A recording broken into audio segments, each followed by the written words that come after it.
Namo tassa bhagavato arahato samma sambuddhassa.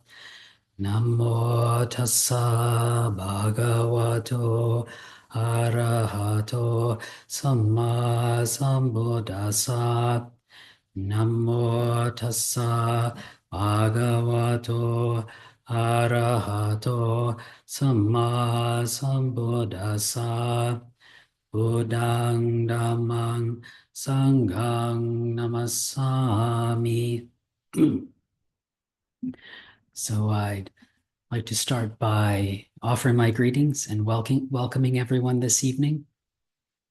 So um, in a few days, it's going to be Magha Puja. So this is the full moon day in the third month of the Pali Canon, or the Pali calendar, sorry, which is the month of Magha. So in Thailand, this is one of our main three holy days of the year. So of course we have Visakha Puja, which is the day when we remember and reflect on the life of the Buddha. So his birth, his enlightenment, and his passing into parinibbana, or when he died. And so that's our day for the Buddha. That's our Buddha day. And then we have Asalaha Puja, which is the right before we start our reeds retreat. And that's the day which commemorates the first time the Buddha taught, the first time he gave a Dhamma talk. It was called the Dhamma Chakkapawatana Sutta. So the turning of the wheel of Dhamma. So this is when he found his old friends, the five ascetics he had practiced with before, and he gave them this teaching. And this is and then one of them, the Venerable Kondanya, who later became known as Anya Kondanya, he became a Sotapanna. He was able to realize the first stage of enlightenment after listening to that talk, and the Buddha ordained him as a monk. So this is when the Sangha began. This is the first Dhamma talk the Buddha gave. So this is what we hold as like our Dhamma day. But in a few days it'll be Magha Puja, which is our Sangha day. So this is it's celebrated and recognized in Thailand. I don't know if some of the other Buddhist countries it's such a big deal there, but at least here in Thailand it is.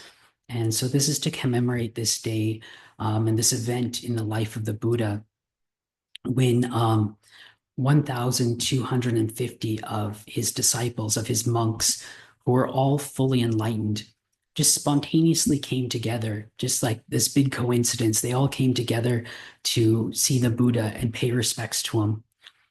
And so sometimes people will think, oh, wow, that sounds pretty far-fetched. All of them coming together just happens to be the same day.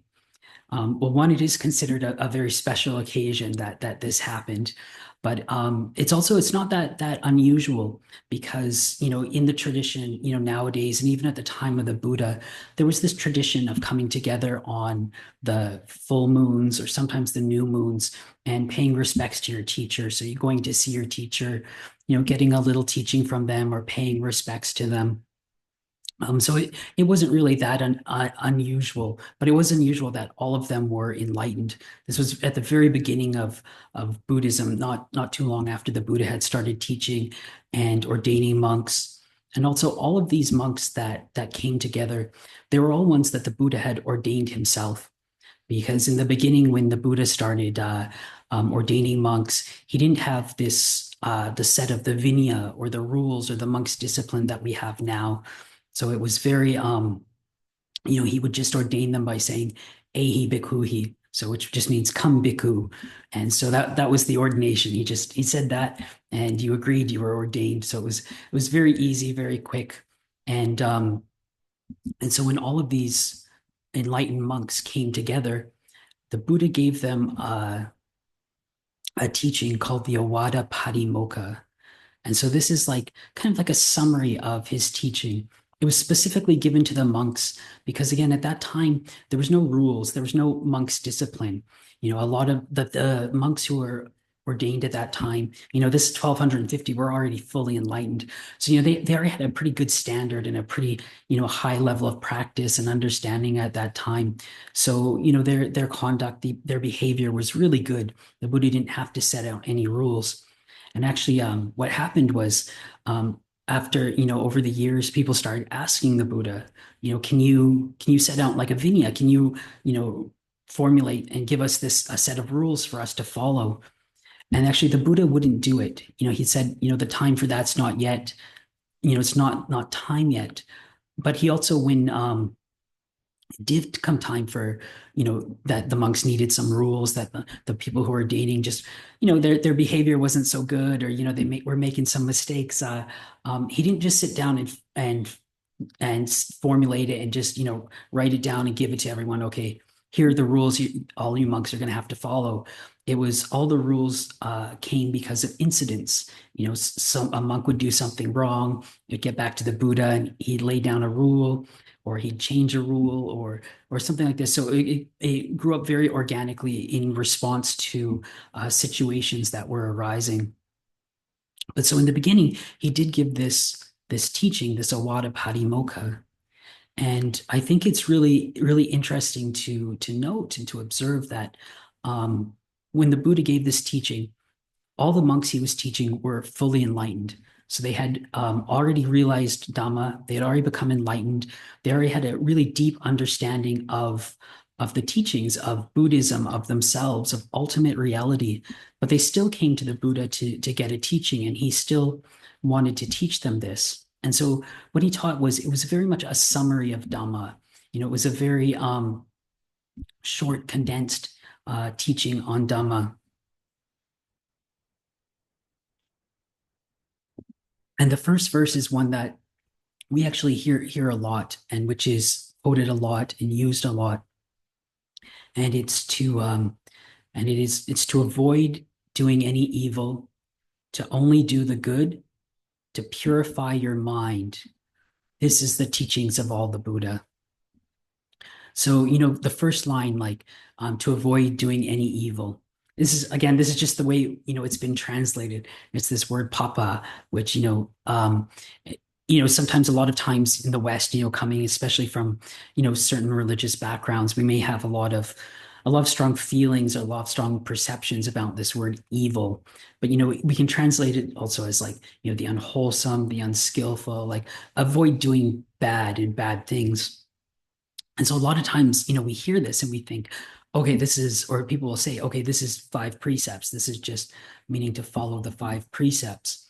But it's not, it's a lot deeper than that. It's a lot more than that. If the Buddha had just wanted it to be, for this part, just to be follow the 5 precepts, he would really just, come out and say, okay, follow the five precepts for the first one. So the 5 precepts, their foundation, they're like a bare minimum, the bare bones of avoiding unwholesome actions. Whereas for this, like, avoid doing any evil, so it's taking it deeper and taking it a lot further than that. So because even within the 5 precepts, as we've talked about in other talks, you can still do a lot of bad. You can still do a lot of unwholesome things. So even in the Noble Eightfold Path, it expands on that. So, for example, with speech, it's not just not lying. It's not doing malicious speech, not doing harsh speech, not doing gossip and backbiting and frivolous speech. Lumpur Biak would always say, it's like not swearing at your mom. So it's it's taking it to that, taking it to that higher level, and really avoiding unwholesome things. And because, again, you can, without lying, you can still be really, really hurtful with your speech. And it's the same with the actions. So, with our actions, we're avoiding doing any actions that are, unwholesome or harmful, the quote unquote evil, so that's not just avoiding killing, that's avoiding, you're not hitting other people, you're not scamming other people, you're practicing right livelihood. So for this, for not doing any evil, we expand it. And then the next part is only doing the good. So a lot of this, we're talking about these types of, doing good actions, doing wholesome actions, doing meritorious actions. So, this can be practicing generosity or dana, but it doesn't have to be just, giving immaterial things. It can be giving our time to people. It can be helping out with things. The Buddha had a list of of the 10 meritorious deeds. And so it's not just dana. It goes, there's sila, there's bhavana, I believe. There's even stuff like listening to Dhamma talks is considered wholesome, and giving Dhamma talks, these are considered types of merit. So you think, so just, even just listening to Dhamma is considered, doing something good, doing something wholesome, and doing something meritorious. So when we do this, so again, it's one of these things like we can really expand on it and really build on what is doing good and what is this. And then the next one is to purify the mind.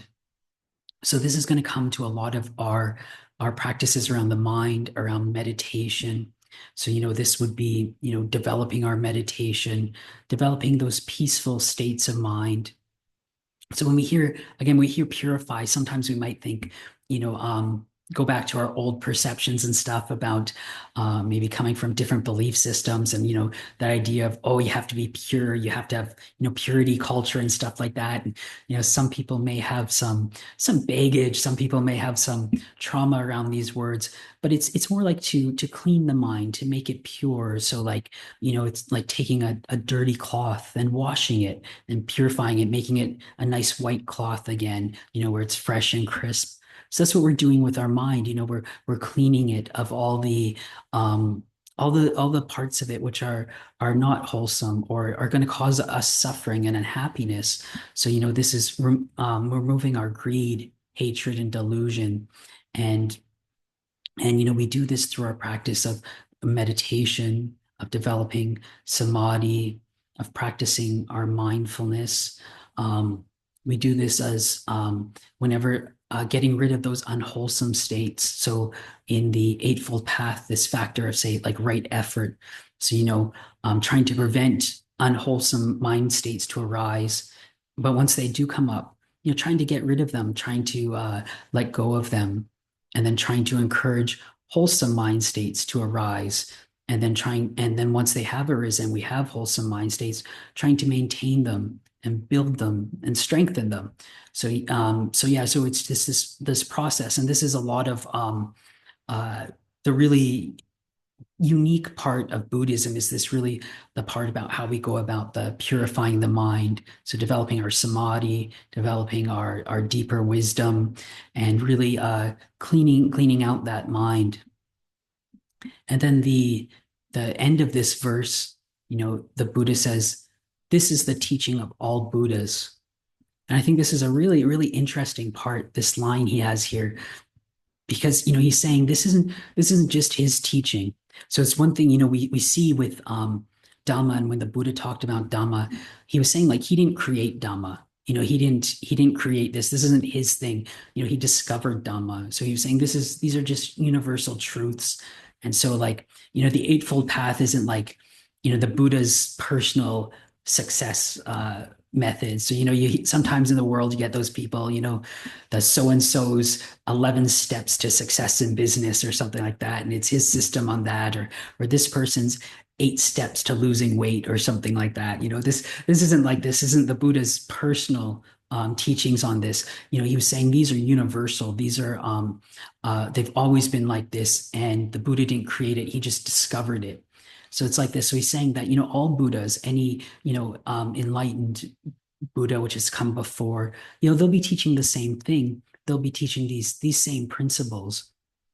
And so for today on Magha Puja, this is a day that we really we reflect on this, and we bring up these teachings. We reflect on this incident when all these monks came together.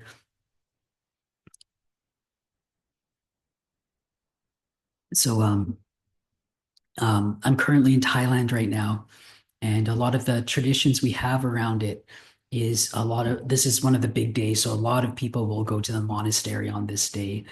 And usually there'll be some chanting practice. We always will chant the Ovada Patimokkha. So we'll always go over this teaching. And then we'll usually there'll be circumambulation. So people will usually hold candles, flowers, and incense, and usually walk 3 times around some kind of revered thing, sacred thing in the monastery. So if there's a chedi or stupa, we'll walk around that. Or sometimes there's not, maybe it's just a Buddha image. We'll walk around that. I know in Australia, at one of my friends' monasteries there, they have a big pond, which they call a dam in Australia. And they've got a kind of a pavilion in the middle of it. So they walk around the outside of this pond, or sometimes they'll do it as the Uposta Hall or the Sala, and just while they're doing walking this, just reflecting on the Sangha, reflecting on these teachings which were given, and then